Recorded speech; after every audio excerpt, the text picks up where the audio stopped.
লোকসভা ভোটে মালদায় 2 কেন্দ্রে ভোগাডুবি তৃণমূলের। এই খারাপ ফলাফলের জন্য জেলার চেয়ারম্যান ও জেলা সভাপতি ঘাড়ে দায় চাপিয়েছে দলের নিচুতলার কর্মীরা। কয়েকদিন ধরে সোশ্যাল মিডিয়া জেলা সভাপতি ও জেলা চেয়ারম্যানের বিরুদ্ধে ক্ষোভ প্রকাশ করেন, পোস্ট করেছেন দলের কর্মীরা। জেলার অন্যান্য শীর্ষ নেতৃত্বরা মুখ খুলতে ছাড়েননি জেলা চেয়ারম্যান ও সভাপতির বিরুদ্ধে। সোশ্যাল মিডিয়ায় পোস্ট ঘিরে কয়েকদিন ধরে জেলার রাজনীতিতে শোরগোল পড়ে যায়। এই রেশ কাটতে না কাটতেই জেলা সভাপতি আব্দুর রহিম বক্সি নিজস্ব বিধানসভার মালতীপুর তৃণমূল কার্যালয়ে দুর্নীতিবাজের পোস্টার পড়ল। শনিবার রাতেই পোস্টার ঘিরে চাঞ্চল্য মালতীপুর এলাকায়। তবে সকাল হতেই সেই পোস্টার ছিঁড়ে ফেলেন জেলা সভাপতি অনুরাগীরা। রবিবার সকালে সেই একই পোস্টার নজরে আসে মালতীপুর বিধানসভা এলাকার বিভিন্ন প্রান্তে। রবিবার সকালেও সেই পোস্টার ঘিরে শোরগোল পড়ে যায় মালতীপুর বিধানসভা এলাকা জুড়ে। তৃণমূলে মালদা জেলায় গোষ্ঠীদ্বন্দ্ব সর্বজন বিদিত। আমরা দেখলাম জেলা সভাপতি রহিম বক্সির নামে অশ্লীল পোস্টার পড়েছে এবং সেটা তৃণমূলেরই এক অংশ করেছে।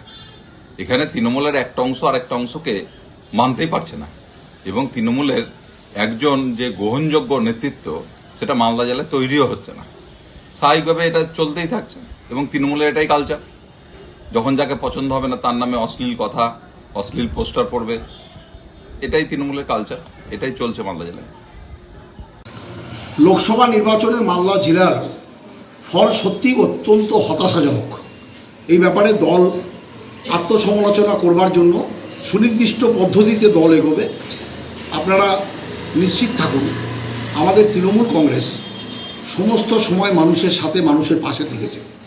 সেক্ষেত্রে আমাদের এই নির্বাচনে যে হার, এখানে কেন এত ফল খারাপ হলো সে ব্যাপারে সঠিক তদন্তের মাধ্যমে আমাদের যারা সর্বোচ্চ নেত্রী জননেত্রী মমতা বন্দ্যোপাধ্যায় এবং সেনাপতি অভিষেক বন্দ্যোপাধ্যায়ের নেতৃত্বে এগুলোর আত্মসমালোচনা হবে।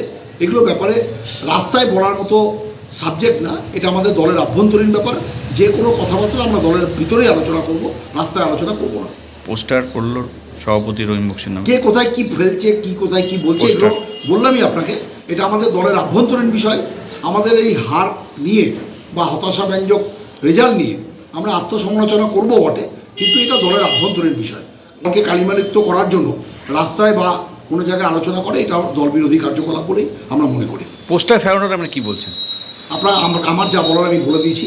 এবার আপনি আপনার মতো কোনো বিরোধী বা সপক্ষে বিপক্ষে আমি কোনো কিছু বলতে পারবো না। আমি যেটা বলার, আমার দলের তরফ থেকে যেটা বলার আমি বলে দিয়েছি অলরেডি।